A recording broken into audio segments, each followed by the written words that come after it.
La la la la la la la la la. Everybody's going to the party, have a real good time. Hey folks, this is Iratron. Thank you very much for joining us tonight as we are firing up Terraria on the old Xbox 360 so that we can hook some more people up with some sweet Terraria items. You guys know the drill. If you need something for the Xbox version, you'll need to like the video, hit subscribe, leave us your gamer tag in the comment section below, and we'll shoot you a message. You'll send us an invite and tell us exactly what you need, and that's how it works. It's nice and super simple. And, guys, it's good to be back. Hope you're having a wonderful day. Guys, I want to welcome all the new subscribers out there. We now total about 2,550 subscribers, which is super cool. Can't wait to break that 3,000 mark. Anyways, guys, without much further ado, tonight we're going to jump into it. We're going to tackle the majority of the messages in our inbox. So, kick back, relax. Let's continue listening to the news. And, guys, let me know what you think about the new format. We'll talk to you soon. Asia clearly has told the players of the world, the foreign policy players, that they're going to be a player too. So that's, you know, after that, it's going to be at least days before I think you can further speculate on what's going on. Because there's one thing for certain, the facts absolutely will never be... There may be a reality set of facts, but actual facts, I am quite certain, will never come out of this one. Let's go to Ron in Richlands, North Carolina. Hey, Ron, go ahead. You're on with James Sanders. Good evening. Thanks for having me. What I wanted to know was any other instances of planes disappearing in that area, and the most important question, how much fuel would allow the plane to travel once it disappeared? Like, how far could it have went once it disappeared? Okay, two questions there. One, in terms of the fuel, if it was fully loaded, that type of plane, and I'm not sure that's the long-distance version or not, it's the 200, and I didn't look up to see its range, but those planes, I mean, these are the planes that will take you from San Francisco, as for instance, to Australia, you know, pushing 11 hours in flight. So if this is an extended version, then it's half the world. If not, you know, minus a couple thousand miles. It'll go many, many thousands of miles. And the other was, have there been any other disappearances in that area? Yes. There was another one. I don't think there have been any where they didn't eventually find something, but I haven't really thoroughly investigated that. I did come across one that was somewhere within the last 20 years that may have not been found for a good long period of time.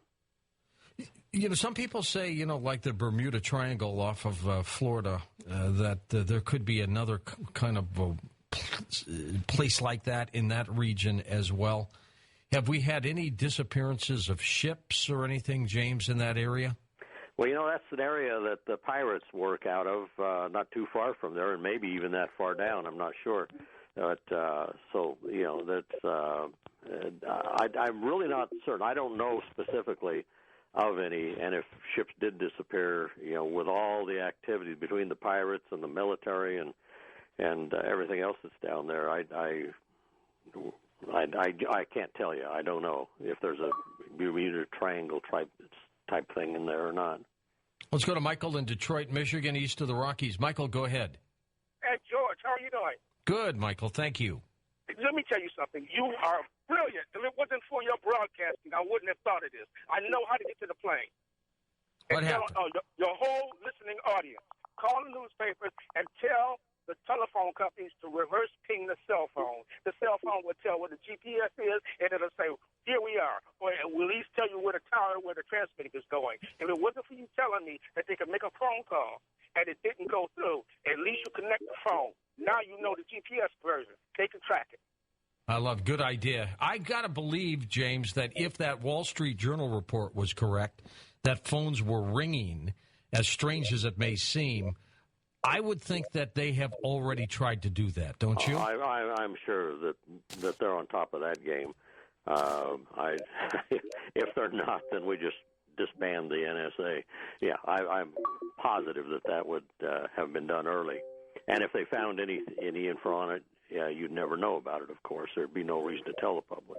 I mean, there's, knowing what I know about smartphones and cell phones, I mean, if the phone is on, it will ring and then eventually go to voicemail. But if the phone is dead, if the battery's gone, if it's not on, it'll go straight to voicemail. It won't have a ringing sound to it, which everybody seems to be reporting when they call their family or friends. Right. And there's one other thing that popped up, because I don't have anything else to add on that because I'm not an electronic wizard.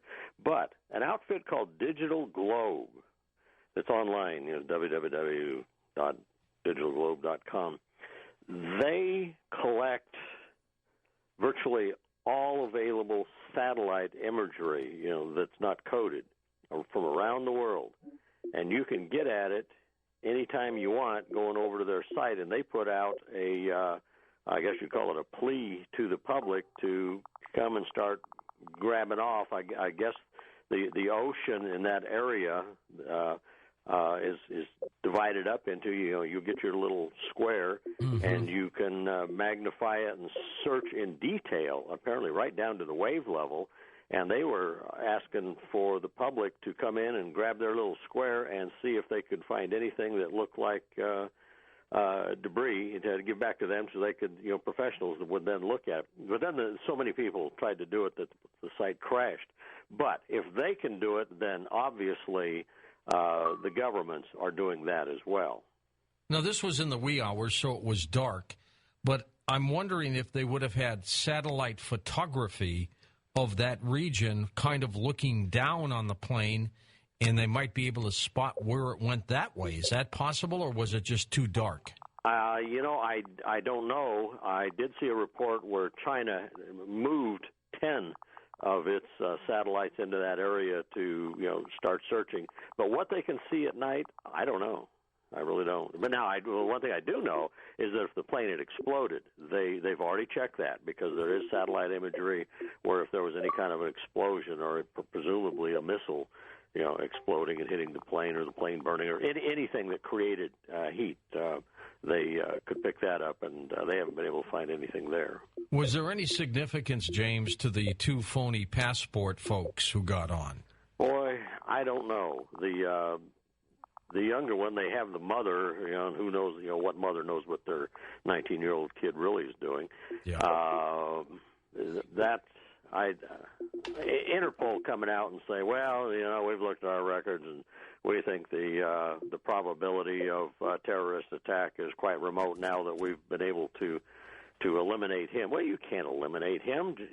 He may have just not shown up in your files. I thought that was a pretty stupid and telling thing. It's in the, okay, this is probably the way we're going to go, so, we'll get on board with the world here and we'll put out these soothing pieces of nonsense. It's just not something that Interpol had any business saying. That's all I know about that. Let's go west. Joy is in Costa Mesa, California. Joy, thanks for calling. You are on the air with us. Go ahead. Thank you for taking my call. Sure I'd thing. like to ask all of the people who know how to do remote viewing and all psychics to do their best to try to find the plane and the people as a public service. Well, you know what? That's something we should ask Ed Dames and group to do is just a project. Hey, anything will help. Remote viewers, part of a past government program, James. So these guys know what they're doing. I guess that won't hurt. That won't hurt at all. What about the possibilities? If this plane was hijacked but taken, where could they have landed a Boeing 777, a plane that big?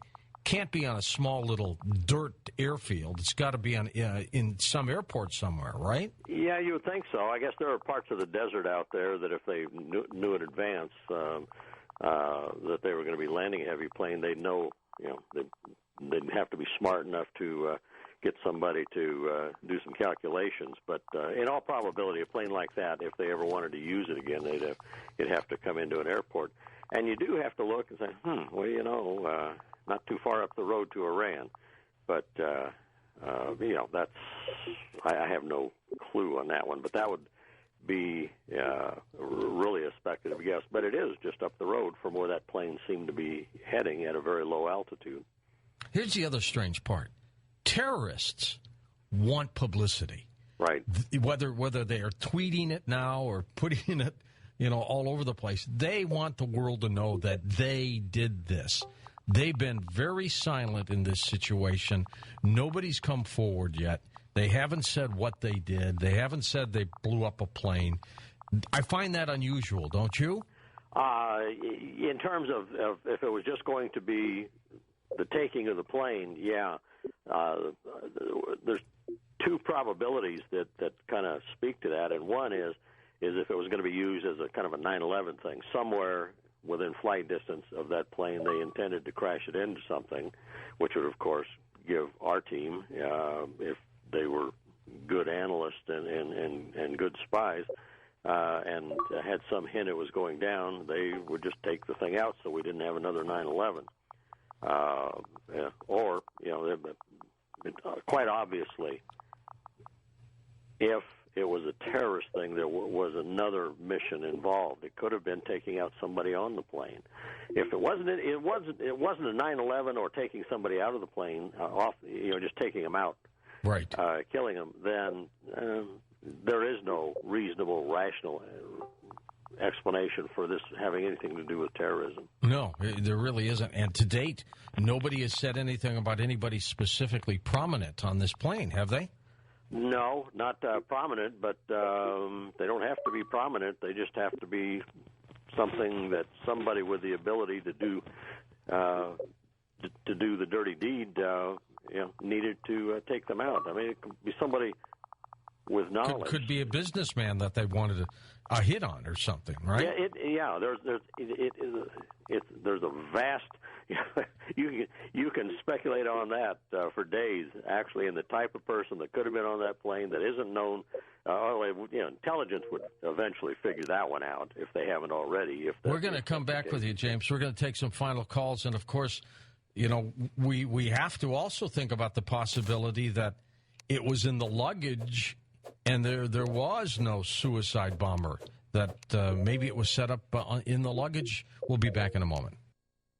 Hey, thank you to those of you who have been watching our television program Beyond Belief.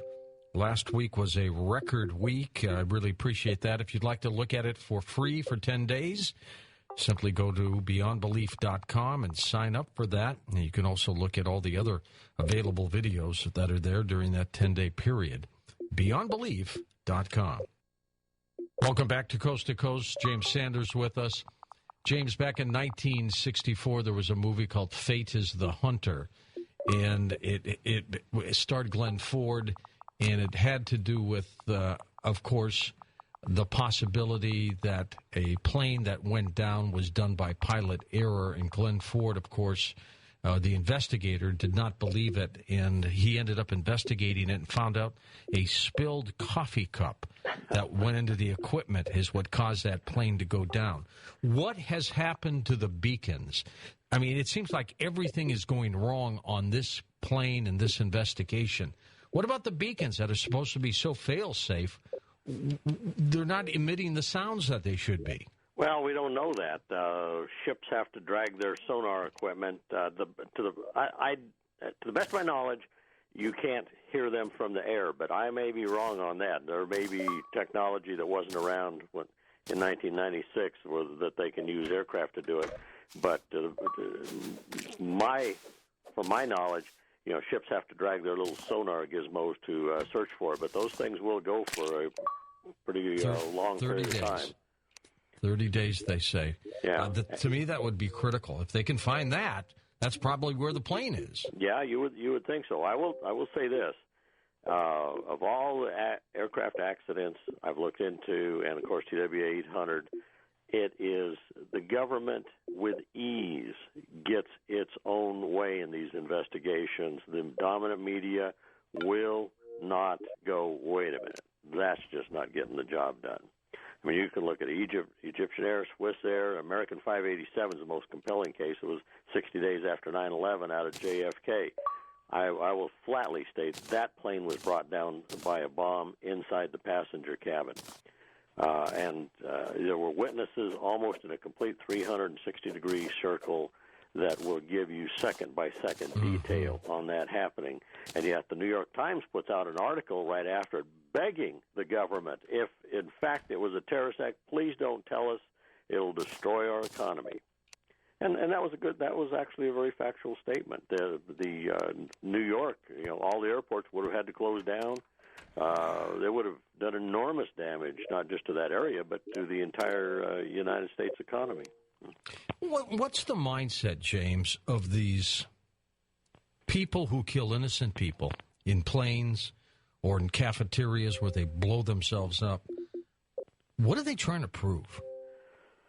Well, I try to put myself inside their brain, and what you seem to be looking at is people in very backwards societies that simply don't have the ability to go toe-to-toe with the United States military.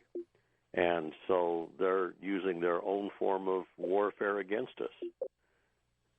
Yeah, but in this particular case, we only have 4 Americans on this plane. Yeah, yes, they don't. China, I think, had the most, and that's right. Yeah, and so you would certainly, as an investigator, that would be your first area of focus, and not that unless those 3 Americans were some super important people yeah. Either militarily, scientifically, or intelligence-wise. And I doubt that that's what the case is. If they were after people, China's the obvious choice. Yeah. What do we know about the pilots? Anything? That is another very strange thing. Very, very strange. I haven't picked up anything of substance on those 2. You would think they would say, they've been with us for 20 years, whatever. Nothing. Right, and that that's another one of those. Well, let's wait for a few days and see what happens, because if that continues to be the case, then because my guess would be is they are trying to figure out, is there any possibility we can pin that on this thing on those 2 guys, or did they actually do it?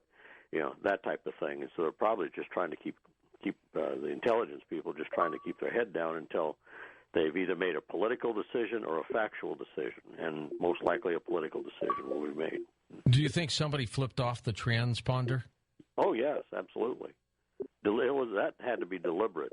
If it wasn't deliberate, that plane would have been scattered all over the ocean about a 1 hour's flight time north of Malaysia, and it wasn't. So you have to. That's as close to 100% as possible that was a deliberate thing.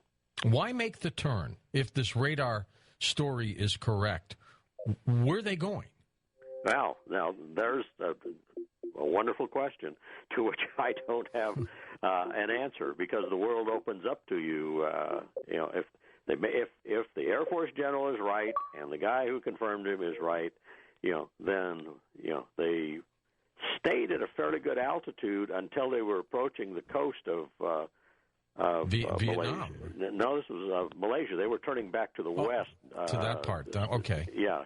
And they ended up dropping, according to the story, down to about 3,000 feet, which would mean they were probably going for getting down to ocean level, and which is very inefficient flying for those engines, but you can still go thousands of miles. That seems to be what they were trying to do.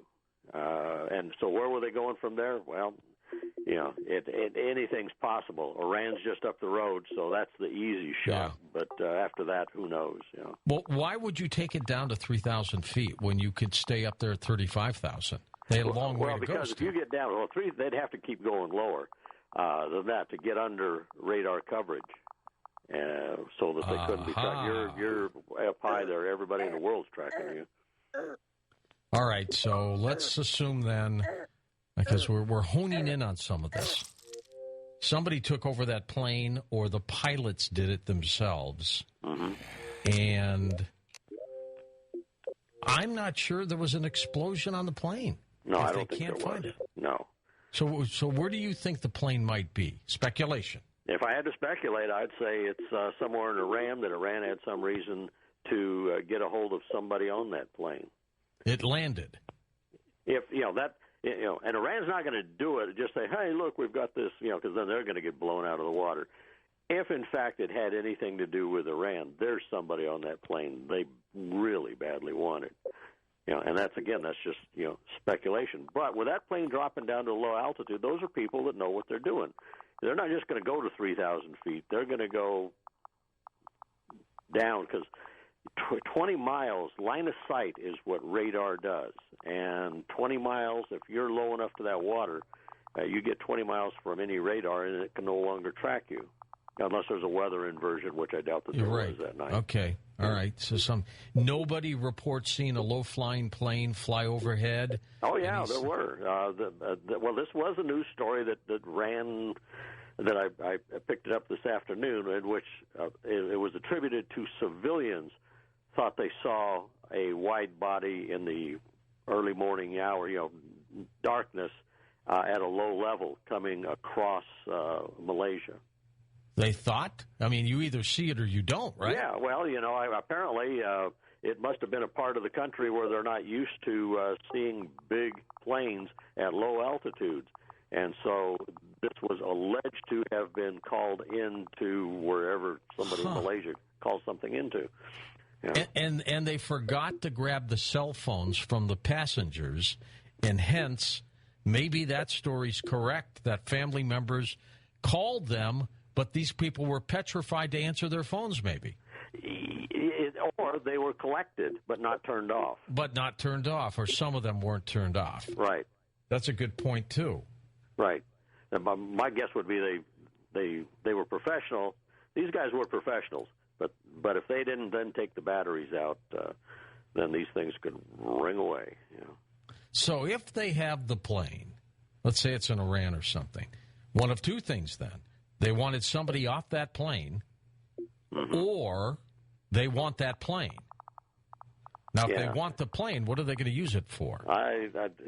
Spare parts, and so nobody's going to, no highly professional outfit is going to want to take a plane just for, because you can't go use it, So unless somebody sitting there saying, boy, we really need some spare parts. That just doesn't make sense to me. The kind of money Iran has, they probably could buy one. You would think so, yeah. So I think if, in fact, that is a fact rather than just wild speculation on our part as we're talking here, then it has to be there's somebody on that plane. Yeah, I mean, it's conceivable that there's something that they thought they had to get a hold of that was down in the hold, because incredible stuff gets put in those holds. And what about the passengers now? What will they do with them? Will they appear one day, or have they all been killed? Well, I think you look at Flight 007, the 747 that the Soviets shot down, there's no doubt in my mind that there were quite a number, probably the majority of that plane survived.